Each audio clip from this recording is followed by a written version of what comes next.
All right, more questions coming your way right now, Paul. Hang in there, because at this point, we'd like to bring in two fans from the Manchester City FC Singapore Supporters Club. They've been waiting patiently in the background and listening to the show. So introducing Baihaqi bin Rizwan and Peter Donegan. Welcome aboard Power Sports, guys. Welcome here, and each will be asking Paul Dickov 3 questions. Peter, let's start with you. Paul, welcome to Singapore. Thank you. We've got some questions from the Manchester City supporters group. We'll start with, apart from that goal against Gillingham, what other goal for City that you have scored you felt was that memorable? I've got two that stand out, Peter. One, I know we spoke before about the back-to-back promotions, was the following season after the Gillingham game when we went to Blackburn, Ewood Park, and we had to win the game to get promoted back to the Premier League. And if you watch the game, for the first half, we should have been 4-5-0 down. We definitely had Lady Luck on our side. And then the GOAT managed to pop up with a goal, Mark Kennedy, and I ended up getting the last goal and to make it 4-1. And to see, I've never seen an away stadium with so many opposition fans in it. As soon as the fans got the gist that we're getting promoted, there was more Man City fans in the stadium than there were Blackburn fans. And the fans on the hill, do you remember them? Yeah, they were on the hill watching it. They were doing the conga on the touchline, up and down. It was great, and that experience. And then the other goal is it was my first goal for Man City against Port Vale. And as a striker, it's really important when you go to a new club to hit the ground running. And I'd went a couple of games with a few near misses, and we played Port Vale on a wet Tuesday evening it was, and I managed to get that goal. And obviously getting off the mark early in your career is so important for any player, but never mind being a striker.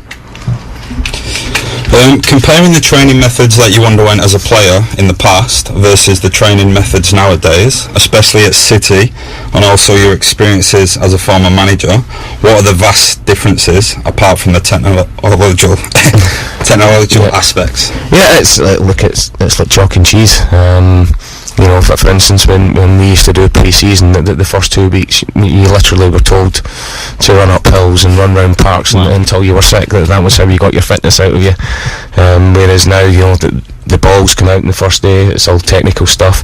And if you think about it makes sense, because if you're running around the football pitch, you run around with the ball at your feet. You just don't run around it all the time to get your fitness. Obviously the technology and the sports science now is way beyond anything that what we could do at the time. And if I'm being honest now, the players, I'm not saying we weren't when we played, but they're properly finely tuned athletes now.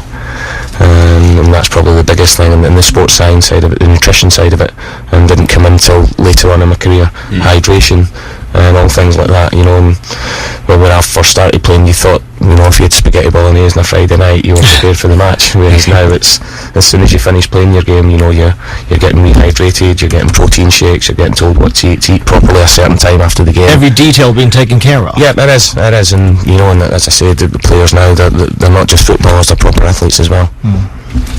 The best City player you have played with during your spell at the club personally? I've got a few. I know the obvious one that pops out would probably be Giorgio Conglazzi, but Gio could be a little bit mischievous at times, and when he wanted to turn up and play and when he didn't, depending how cold and rainy and windy it was.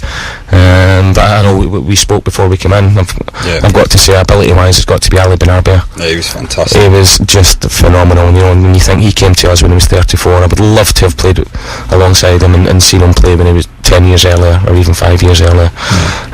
Not just a superb talent player, but one of the most humblest footballers that I've met. And my big mate Richard Dunn, player of the year 4 years running, captain of the club, didn't outside the club get the credit I thought he deserved, because consistently he was a top player and consistently one of the best players I played with. Hard tackler. He did score a few own goals though, probably a little bit too many, but a great guy and top player.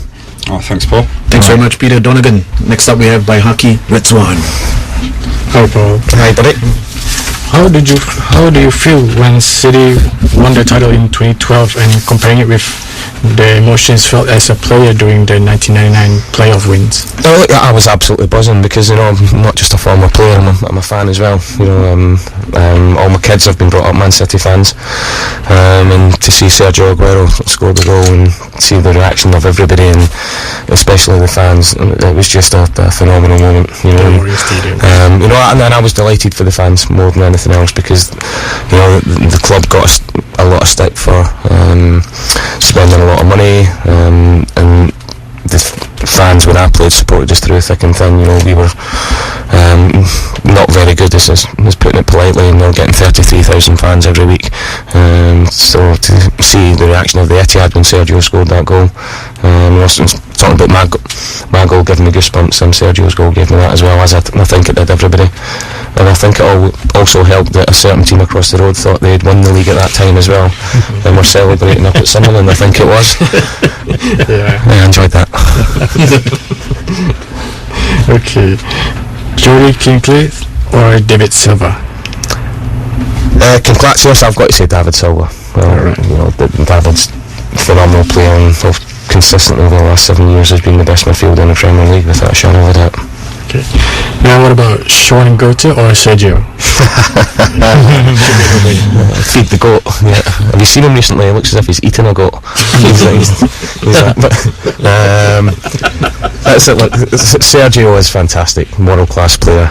But I had a special relationship with Sean. You know,